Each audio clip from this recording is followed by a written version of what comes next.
তারা লাইলাতুল কদর চিনে না, তারা লাইলাতুল কদর চিনে না, 31st নাইট চিনে। আপনি কোন প্রজন্ম তৈরি করছেন? আর নবী সাল্লাল্লাহু আলাইহি ওয়াসাল্লাম কি বলছেন শুনেন। আল্লাহ নবী বলছেন তোমাদের জন্য আনন্দের উৎসব দুইটা। কয়টা? একটা ঈদুল ফিতর, আরেকটা হচ্ছে ঈদুল আযহা। এই দুইটা হচ্ছে আমাদের উৎসব। এগুলো বাদ দিয়ে নবীজি বলছেন মান তাশাব্বাহা বিকওমিন ফাহুয়া মিনহুম। কেউ যদি তোমাদের মধ্যে অন্য কোন জাতির সাদৃশ্য অবলম্বন করে, যে জাতির সাদৃশ্য অবলম্বন করবে সে তাদের অন্তর্ভুক্ত হয়ে যাবে। নাউযুবিল্লাহ। সর্বোচ্চ চেষ্টা করার পরেও দেখবেন, সর্বোচ্চ চেষ্টা করার পরেও দেখা যাবে দিন শেষে আপনি অপরাধী হয়ে বসে আছেন। আর আমি একটা লেকচারে বলেছি না, পুরুষ মানুষ বোকা। পুরুষ মানুষ কেন বোকা? কারণ সে সবাইকে খুশি করতে চায়। সে চায় মা সুখে থাক, বোন সুখে থাক, স্ত্রী সুখে থাক, যদি আরো স্ত্রী থাকে ও সুখে থাক, সন্তানরা সুখে থাক, সবাই ভালো থাক। এবং তাদের ভালোর জন্য তারা কত কষ্ট করে, দিন রাত ডিউটি করে, অফিসে যায় আসে, জ্যাম ফেস করে, মানসিক প্রেশার নেয়, শারীরিক প্রেশার নেয়, তাই না? অথচ এই কষ্ট কিন্তু মহিলারা বোঝে না। বোঝে? সবাই বোঝে না। আছে অনেক ভালো স্ত্রী আছে, কিন্তু সবাই কিন্তু বোঝে না।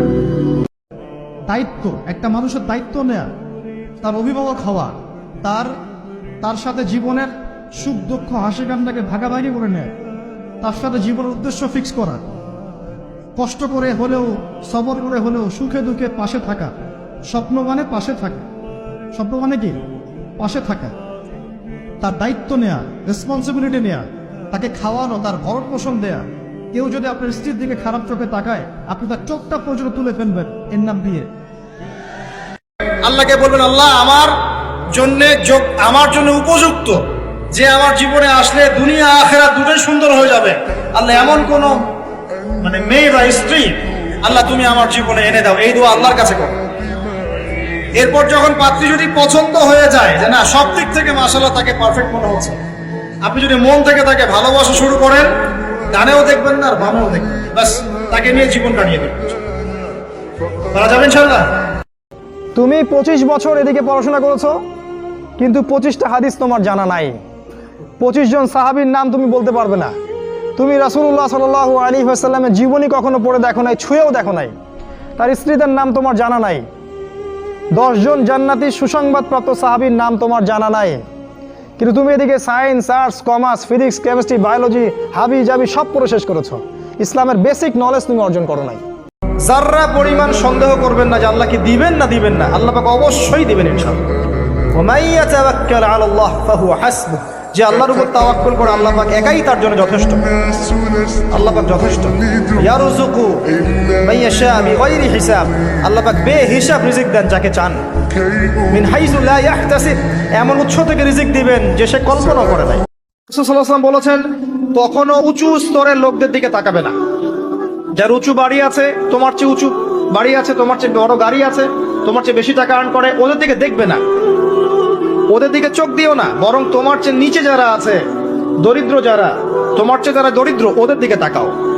তাহলে তুমি আল্লাহর নিয়ামতের শুকরিয়া আদায় করতে পারবে ইনশাআল্লাহ। নবীজি আরো বলেছেন, শেষ জামানা বা আখিরুজ জামান বা কিয়ামতের আলামত হচ্ছে মানুষ পিতা মাতাকে সম্মান করবে না। পিতা আর মা এই দুইজন যে সম্মানের পাত্র, এই বোধটাই মানুষের উঠে যাবে। সম্পদের জন্য মানুষ তার পিতাকে হত্যা করবে, ভাই তার ভাইকে হত্যা করবে, স্বামী স্ত্রীকে হত্যা করবে, স্ত্রী স্বামীকে হত্যা করবে, এমনকি সন্তান মাকে পর্যন্ত হত্যা করবে সম্পত্তির কারণে। আর পিতা মাতার সাথে দাস দাসীর মতো আচরণ করা হবে। আল্লাহ আপনাকে ভালোবাসেন এবং আল্লাহই আপনাকে প্রকৃত অর্থে ভালোবাসেন, বাকিরা আপনাকে স্বার্থের জন্য ভালোবাসেন। মনে রাখবেন, প্রকৃত অর্থে শুধু আল্লাহই তার বান্দাদেরকে ভালোবাসে, বাকিরা মানুষের অবস্থানকে ভালোবাসে, মানুষের ব্যক্তি সত্তাকে নয়, আপনার আত্মাকে নয়, আপনার অবস্থানকে। এটা আপনি হারে হারে উপলব্ধি করবেন যত দিন যাবে। আল্লাহই আমার সব, আল্লাহই আমার রব, আল্লাহর জন্যই আমার জীবন, আল্লাহর জন্যই আমার মৃত্যু। কেউ আমার সাথে নাই, কেউ আমার সাথে যাবেও না। তাই দুনিয়ার এই সংক্ষিপ্ত সময়টা এই মানুষগুলোকে খুশি করার জন্য ব্যয় করবেন না। আল্লাহকে খুশি করতে চান, আল্লাহর কাছে ফেয়ার থাকেন, আল্লাহ আপনাকে সম্মানিত করে দেবেন ইনশাআল্লাহ। একটা মেয়ের সাথে প্রেম করতে মন চায়, করবো না, ওকে দেখবো না, যাবো না কাছে, এটা শক্ত থাকার নাম কি? এটা মনের নফসের সাথে কি বুঝেন? আল্লাহ পাক আমাদেরকে নফস শক্ত করার তৌফিক দান করেন। তিনি বলছেন তুমি যদি ভালোবাসাকে বাড়াতে চাও তাহলে মানুষের সাথে খুব বেশি মেলামেশা করতে যাও, একটু কম মেলামেশা করো, একটু দূরত্বে থাকো, তোমাকে মানুষ ভালোবাসবে। আর তুমি যদি খুব বেশি ডুব দাও না, তখন তোমার মূল্য আর ব্যক্তিত্ব নষ্ট হয়ে যাবে।